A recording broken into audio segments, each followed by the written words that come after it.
Hello အားလုံးပဲမင်္ဂလာပါ Sky Gaming Channel ကလေပြန်လည်ပြီးကြိုဆိုလိုက်ပါတယ်ကျွန်တော်ကတော့ Mouse Sky ပါ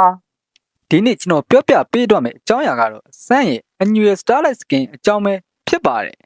ဟုတ်ပါတယ်တင်တို့ရဲ့ကောင်မလေးတွေကတော့ဘယ်တော့မှပြန်မလာတော့ဘူးဆိုပေမဲ့ကျွန်တော်တို့ရဲ့တခင်ကြီးကောင်စမ်းကတော့ Mobile Legends ရဲ့ Original Server ပေါ်ကို2025ဒီဇင်ဘာ10ရက်နေ့ကျရင်တရားဝင်ရောက်ရှိလာတော့မှာပါ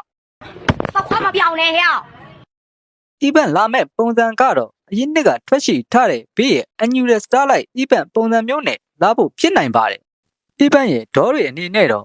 daily တော့လဲမယ်ဆိုရင် 20% ရှော့သေးရှိတာမို့ Diamond 73လုံးပဲကုန်ကျမှာပါ။တန်းတော့အတွက်ဆို Diamond 200ကနေ250အထိကုန်ကျနိုင်ပါတယ်။ Premium Supply အနေနဲ့တော့ Diamond 250ထည့်ပြီး250သုံးမယ်ဆိုရင် Free Token စုစုပေါင်း56ခုရရှိနိုင်မှာဖြစ်ပါတယ်။ဒါအပြင်မိတ်ဆွေတို့ရဲ့ကံကတအားကောင်းနေမယ်ဆိုရင်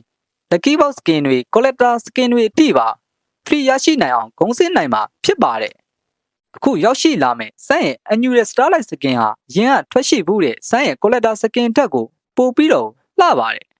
event လာကနေ့ကြရင်စမ်းရဲ့ Annual Starlight Skin ကြီးကိုအတက်တာဆုံးဘလို့ဂုဏ်ရမလဲဆိုတာတင်ပေးမှာမို့ညိုကီတို့စိတ်ဝင်စားတယ်ဆိုရင်ကျွန်တော်ရဲ့ဗီဒီယိုလေးကို like လေးနှိပ် follow လေးတွေလုပ်ပြီးအားပေးလို့ရပါတယ်